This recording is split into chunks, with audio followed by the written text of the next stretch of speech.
안녕하세요. 통일담당 주수빈입니다. 오늘도 김지영 교수님과 함께 트럼프 시대의 한반도 또 그리고 국제 정세 좀 짚어보도록 하겠습니다. 김정국 씨도 함께합니다. 안녕하세요. 반갑습니다. 안녕하세요. 네, 저희가 아주 정말 지난 시간에 빠져들다가 급하게 커트를 했습니다. 네, 정말 좋은 이야기들 많이 해주셨는데 이번에는 이제 에너지 얘기부터 좀 해볼게요. 네. 국제 정세에 있어서 에너지가 굉장히 중요해졌어요. 우크라이나 전쟁 같은 경우에도 트럼프가 히토류 내놔라 이렇게 하면서 교착 상태에 빠지지 않았습니까? 네. 트럼프 대통령뿐만 아니라 전 세계가 에너지 자원을 중심으로 경쟁이 이루어지는 느낌이에요. 예. 예. 그러니까 에너지라고 하는 거는 사실 두 개의 사건을 좀 눈여겨 보셔야 되는데요. 첫 번째는 우크라이나 전쟁입니다. 우크라이나 전쟁으로 인해서 사실은 유럽의 의존도가 굉장히 컸거든요. 맞아요. 그래서 특히 이번 우크라이나 전쟁으로 인해서 러시아의 대에너지 수출이 끊기면서 유럽은 굉장히 힘들어졌고요. 그 덕분에 미국은 사실은 LNG를 유럽으로 수출할 수 있게 되는 어떤 그런 혜택을 입기도 했고, 중국과 인도 같은 경우는 러시아의 에너지 수출이 막힘으로 인해서 러시아 에너지를 싸게 사서 유럽으로 파는 그런 어떤 혜택을 얻기도 했고요. 두 번째 키워드는 1편에서 이야기 나눴던 첨단 기술과 연동돼 있습니다. AI가 발전이 되면서 사실은 어마어마한 에너지가 필요하기 때문에 히토류가 필요하다고. 히토류도 필요하게 되겠죠. 그래서 자원의 문제와 이제 에너지의 문제로 들어가게 되는데, 광물이라던가 이런 문제는 얼마 전에 이제 관세를 중국에게 때리면서 중국이 같은 관세로 수치를 맞췄거든요. 근데 그보다 더 무서운 건 히토류 수출을 금지시켜 버렸어요. 맞아요. 그러면 이 히토류를 대체해야 되는데, 미국에게는 중국의 자원이라든가 광물 특히 대체할 수 있는 방법들이 좀 필요하거든요. 그래서 우크라이나와 딜을 하겠지만 이제 북한이라고 하는 변수들도 여기에 광물과 미국과 연동돼 있어요. 어떤 식으로요? 히토류가 많아요. 예, 아, 북한이 히토류가 많습니까? 북한에 히토류가 있다라고 지금 보고가 되고 있어요. 그리고 북한이 갖고 있는 여러 가지 광물들이 있습니다. 네. 그런데 이 광물들이 미국이 중국에 의존하고 있는 광물들이 꽤 돼요. 예를 들면 뭐 마그네사이트라든가 텅스텐, 흑연이라든가. 그래서 미국의 입장에서는 지금 사실은 대중국 광물 의존도를 낮추는 게 굉장히 필요하거든요. 예. 그렇다면 미국이 지금 트럼프 대통령이 자꾸 북한을 언급을 하는데, 트럼프 2기에 북한과 미국의 정상회담 혹은 이 회담의 목적이 뭘까? 미국의 입장에서는 트럼프 2기 등장해서 트럼프는 계속 경제 안보를 강조하고 있거든요. 그리고 또 하나는 미중 패권을 강조하고 있고. 그러면 이 안에서 북한의 어찌 보면 효과, 요인, 뭐 역할 뭐가 있을까 보면, 저는 개인적으로 북한이 갖고 있는 광물이 하나가 있고요. 두 번째는 지정학적 위치에서 그렇죠. 이제 서회자님이 연애로 그걸 비유를 해서 옛날에 잘 예. 기억하시네요. 탁월했다라고 그때 말씀을 드렸는데 네. 그게 연동돼 있어요. 그렇군요. 네. 사실 우리 입장에서 뭐 북한 경제적으로 지금 파탄 났고 뭐가 있겠냐 했는데 히토류가 있었네요. 네. 우리는 어떻게 대응해야 될까요? 요새 제가 강의를 하면서 통일에 대해서 생존 통일이라는 단어를 좀 이야기를 하고 있어요. 그 이유는 조금 아까 우리가 이야기했던 우크라이나 전쟁으로 인한 에너지, 그리고 첨단 기술 경쟁으로 인한 사실 에너지나 자원의 문제로 넘어가고 있는데, 한국이 갖고 있는 건 자본과 기술력은 있거든요. 그런데 21세기의 강국은 과거와는 좀 패러다임이 달라요. 왜냐면 글로벌라이제이션이 시작되고 저임금 노동력을 갖춘 인구 대국이 사실은 굉장한 기회였거든요. 근데 로봇이 등장하고 AI가 등장하면 인구가 그렇게 필요 없어져요. 에너지와 첨단 기술력을 가진 나라가 부상하게 될 거예요. 네. 그런데 우리는 기술력을 갖고 있고요. 북한은 자원과 에너지를 댈 수 있어요. 그 통일만 되면 대박이겠네요. 그래서 생존 통일이라고 하는 단어를 요즘에 저는 쓰고 있습니다.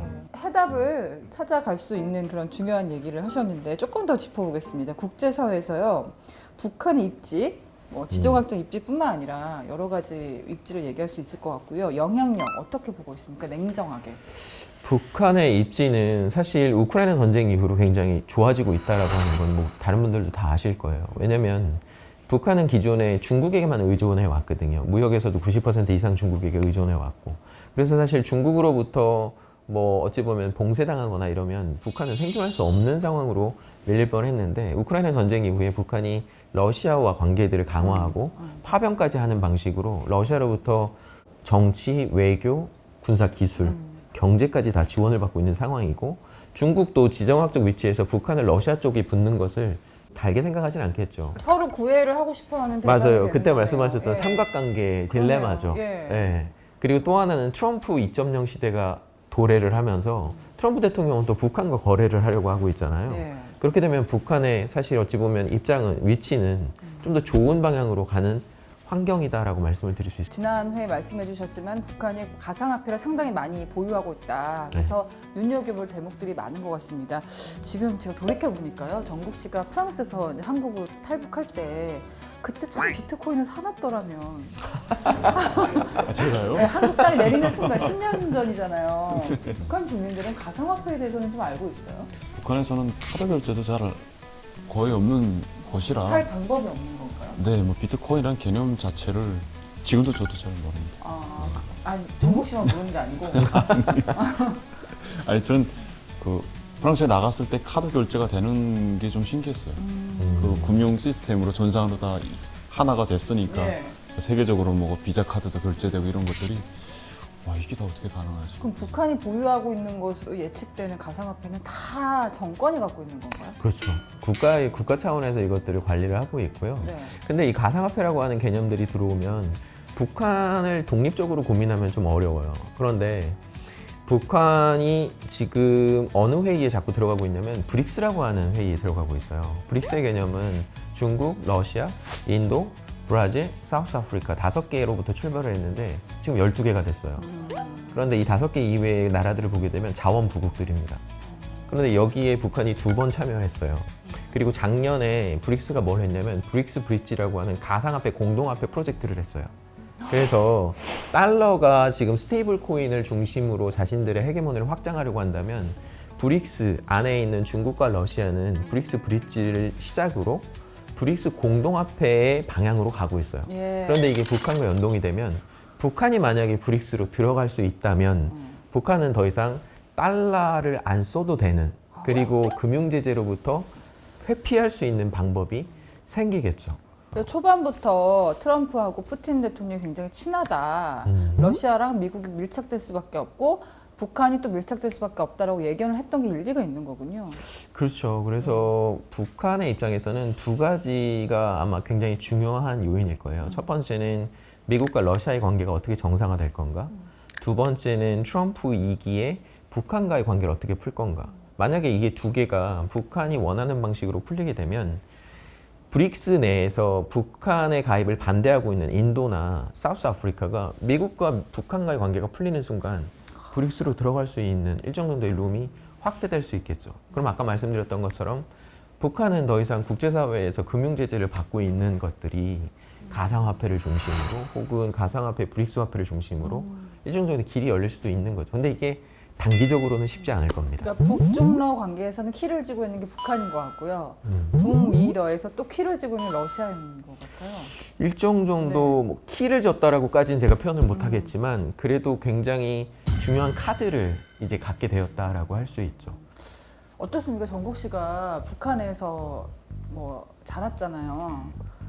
중국하고 러시아에 대한 북한 사람들 감정? 원래 전통적인 감정은 어때요? 중국이나 러시아나 과거에는 김일성 시대 네. 때는 다 같은 사회주의권이었으니까 뭐 확실히 뭔가 같은 편이라는 그 감정은 있죠. 네. 근데 중국이 그 독특한 사회주의를 하면서 그 시장 개방을 하면서부터는 이 2가지 감정을 가지게 된 거죠. 경제적으로는 부럽고 저렇게 개방을 해서 잘 살아야 될 것 같은데 사회주의 원칙을 또 버렸다라는 그 생각이 있기 때문에 근데 이제 하도 북한이 경제적으로 많이 사람들이 쪼들리다 보니까 뭐 사회주의 원칙 이런 건 잘 오히려? 모르겠고 일단은 중국처럼 개방을 좀 했으면 좋겠다라는 건 거의 뭐 통일된 민심이라고 할 정도로 그게 확실히 있죠. 그리고 러시아는 그래서 저는 좀 궁금한 게 러시아에 대해서는 그렇게 친밀감을 많이 느끼지 못했거든요.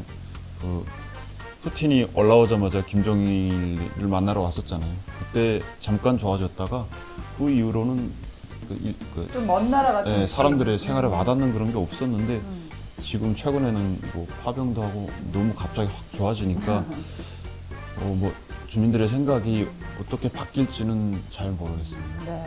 자, 한반도에 참 다양한 변화가 예상이 됩니다. 이제 혼란스러운 국제 관계인데요. 이 속에서 우리가 꼭 뭐 유념해야 될, 또 대비해야 될 숙제는 어떤 것들이 있을까요? 2가지 이제 모멘텀이 있을 거예요. 첫 번째는 러우 전쟁이 중단되는 거고요. 2번째는 트럼프가 이제 북한과의 관계들을 변화하려고 할 텐데 이 두 가지에 한국은 대응을 해야겠죠. 만약에 러우 전쟁이 중단된다면 우리는 어차피 미국이 지금 가치 외교에서 지정학적 외교 혹은 미국 우선주의로 넘어왔기 때문에 우리도 이 파도를 타야 된다는 생각이 좀 들어요. 그래서 경제적인 관점에서는 러우 전쟁이 중단되고 난 다음에 러시아가 개발하고자 하는 부분들에 우리가 경제적인 기업들이 들어가서 경제적인 수익을 얻어올 수도 있는 거고요. 만약에 미국이 북한과의 관계를 재설정하고자 했을 때 우리가 소화되지 않게끔 외교 채널들을 가동을 해서 러시아와의 외교, 그리고 미국과의 외교, 그리고 북한과의 대화들도 좀 시작해야 되지 않을까라는 생각이 좀 들어요. 프로그램 제목이 통일 담담인데 오늘만큼은 굉장히 활활 타오르는 예, 그런 가운데 있었던 것 같은 느낌이 드네요. 자, 오늘 통일교육은 김지현 교수님과 함께 트럼프 시대 한반도를 둘러싼 국제 정세 좀 다양한 측면에서 짚어봤습니다. 저희는 다음 시간에 더 알찬 소식으로 돌아오겠습니다. 통일 담담.